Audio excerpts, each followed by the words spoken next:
তো গণেশ এলে তো রাতে রাত ঘুমাতে পারি না, এবারে বাড়ি ঘরও ভাঙে আসিরা। গণেশ বলতে হাতি হাতি, মানে বন্য হাতি? বন্যা হাতি। মানে এই এলাকার মূলত কতজন মানুষজন আছে আপনারা এই এলাকাতে বসবাস করেন, আমরা এলাকার ধরুন না 80-90 গরিব ফ্যামিলি? এই অবস্থা লই আর কি। এই হাতির আক্রমণ কত বছর ধরে এই এলাকাতে? এটা আজ তো 16-17 বছর ধরে। কোনো সমাধান কি এখন পর্যন্ত হয়েছে না? না, কিছু হয়েছে না। সমাধানের চেষ্টা কি করা হয়েছে না? ওখানে তো এরা অনেক চেষ্টা করছে, একবার হাতি আনছে দৌড়াইতো, হুম। কিছু করতে পারছে না। এরপরে ওখানে আবার কি তার মিটার লাগা, এর লাগে আর কি। কি মনে করতেছেন এই হাতির সমস্যা কি স্থায়ী সমাধান সম্ভব? এটা কেমন সম্ভব? এটা কিছুতেই সম্ভব হতো না।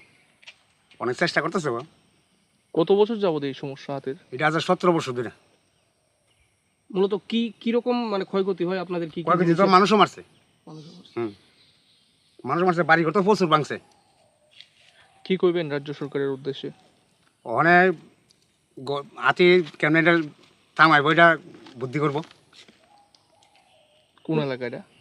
এটা অবস্থিলা। কি নাম আপনার? আমাদের নীলাঞ্জন বিশ্বাস। আপনার কি এলাকায় জমি আছে? হ্যাঁ। কৃষিকাজ করে? কৃষিক্ষেত্রে ক্ষতিগ্রস্ত হয়নি হাতির কারণে? করে, ক্ষতি করে। তো ইদানিংকালে হাতির উপদ্রব কিরকম? ওখানে আজ কয়েকদিন ধরে কম, কালকে রাত্রে আগে গেছে আবার। আচ্ছা, কি দল নাকি? না, কালকে একটা আইছে। দলটা আসলে ওই পরশু দিন বৈষ্ণব কলোনি।